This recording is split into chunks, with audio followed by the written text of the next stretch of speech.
This legislative year to me is almost like one giant farm bill. And you say, well, Frank, I know you still have scars from the 2012 that became the 2013 that became the 2014 farm bill, but what do you mean by that? Well, what I mean by that is ultimately we'll get the things done that have to be done. We're just going to do it in the most painful fashion imaginable. And we're going to go through more gyrations than you could possibly believe. So don't get excited about the appropriations process. Think of this as the first draft of a farm bill clearing the Ag Committee, clearing the floor, reflecting the attitudes of the majority conference, us, and what it takes to pass it. The other body has to do something. And by the way, in all fairness, I'm impressed that the Senate has passed all of their bills out of committee. I wish they had started on the individual bills on the floor a little earlier, but now they seem to be moving their minibuses. So that's a good sign. We'll ultimately do our work in the House. They'll do their work. Then the real fun begins when the appropriators have to sort things out amongst each other. But that final product, whether it's 12 bills or 2 or 3 minibuses or a big bill, whatever the case may be, that final product will reflect the conference committee process that puts it all together. And at that point, it is the majority of the body that passes the legislation, not the enthusiastic group on one wing of their party or the enthusiastic group on the other wing of their party. It will be the majority of the body that will pass that. So I'm optimistic we'll get our work done. Will we have to do a CR? I think it's almost impossible not to get our work done without doing a CR. Will we do it any quicker than midnight on November 17th? Probably not. But are you really surprised? It's just the nature of the beast. That said, the leadership process. I've been around long enough. My first speaker was a Democrat by the name of Tom Foley. So I've observed all the battles back and forth, and I've observed the attempted coups in the past, and I've been not a participant of anarchy, but I've observed all of it up close. I think that the process, the gyrations we've just gone through, probably have given us the strongest possible speaker that we could have at this moment in time. And I'm an enthusiastic Johnson supporter. Now, we'll see how that evolves over the rest of this year and into next year. We only have a 2-year contract, which means we have 13 months in this majority to demonstrate we need a renewal. I believe we can do that if my friends will play, a strange word these days, play as a team? Play as a team? But we have the capacity and the necessities out there. And with that, I would turn to my colleague. My grandfather, Lucas, was born on a corn farm outside of Peru, Indiana. His father was born on a corn farm outside of Wabash, Indiana. Wow. So even though I don't have the privilege of coming from such a state, I have an ancestral connection with my old friend over there. You have some roots. Ah, Thanks, Frank.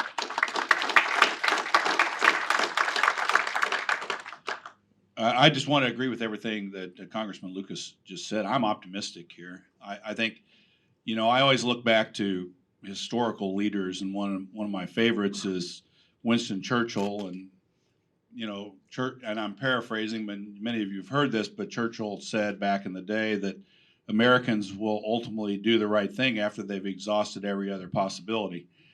And I think that that's the way Congress works. He also said democracy is the worst form of government except for all the others, right? So I'm optimistic. I think, most of you in this room been around Washington for a long time, seen this happen. Frank, you and I do, in our Republican Congress, we do keep journalists in business, though. You know what I'm saying? I mean, we do. You look on the Hill or Politico, and they'll have all these things about what's going to happen, what isn't going to happen. And most of the time, it's not what ultimately happens. What ultimately happens is we'll fund the government, we'll get where we need to go, and we'll do the things that have to be done for the most part. And sometimes there's things that individuals in this room may not get what they think they need, but I think for the most part we'll get there. I was telling a few people before, the mood in the Republican conference is a mood of optimism, but also I'm just speaking for myself, an underlying mood of people are mad. about what happened and what the process is. But also, we all know, like Frank said, these things happen. It's a messy process. And I would agree with Frank. I think Mike Johnson's going to be outstanding. He's done a good job as our vice chair of our committee. I'm optimistic going forward. I think we're gonna be in good shape. Look, this year, if you look at what House Republicans have done, of course we have divided government. These things haven't got across the finish line, but we've done HR 1, one of the biggest pro American energy bills that we've ever passed. HR 2 to address the southern border, and a plethora of other pieces of legislation that some of which are ultimately going to end up, I think, are going to end up in law in some form, particularly the border security related stuff, as it relates to where we go with funding for Ukraine and probably Israel, as it relates to what's happening. So I'm optimistic. I think hopefully the underlying tensions that are still there don't bubble up. They will from time to time. I don't get too excited about it. Privately, though, my wife has to put up with me, and if she was here, she would probably just nod her head yes. But publicly, I think you will see House Republicans have an optimistic tone, and I think that's basically true, with some underlying tension. So I think we're going to move forward, and as it relates to next year, as far as elections go, I think it's very, very important that Republicans look forward and not backward.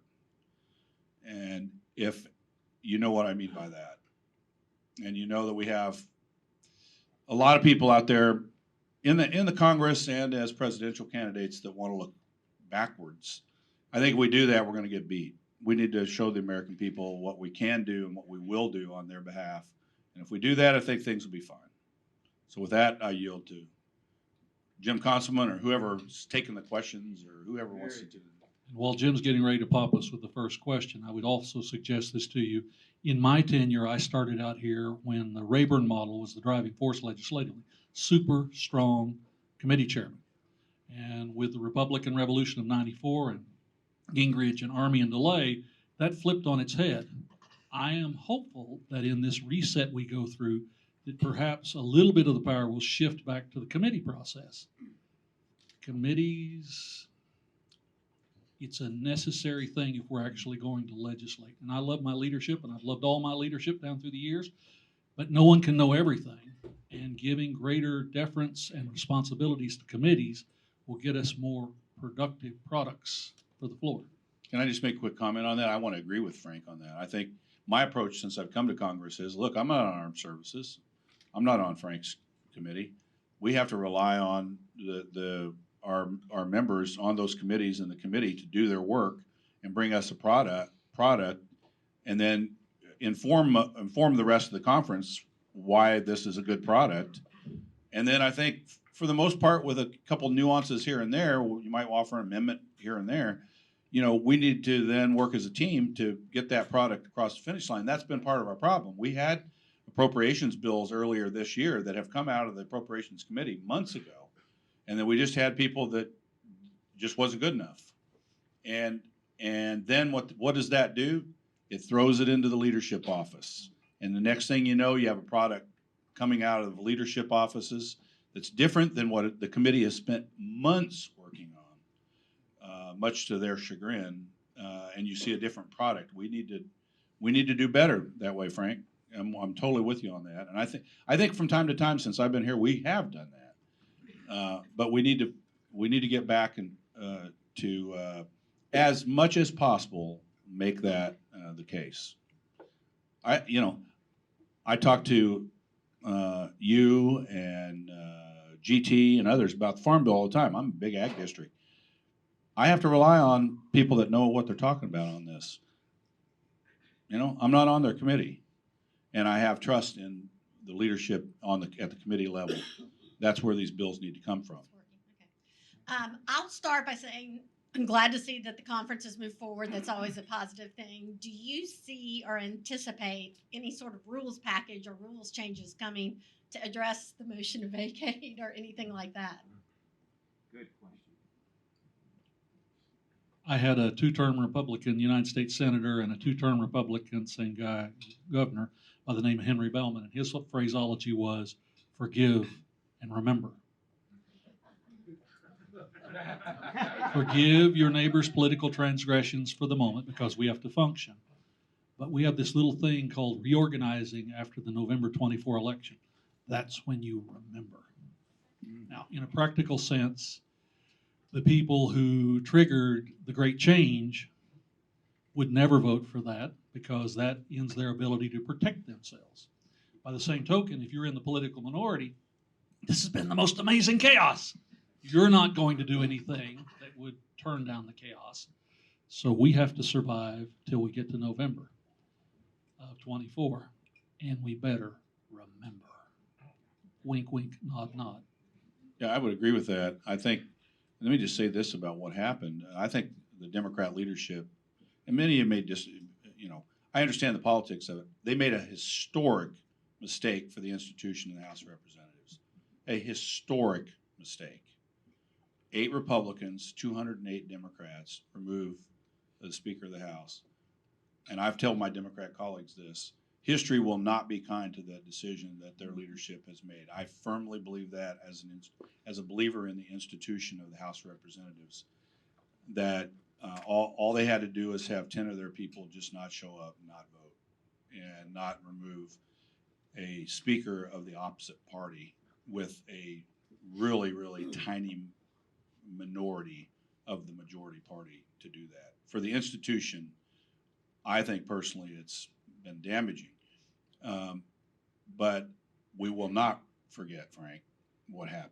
I can guarantee you that. Okay.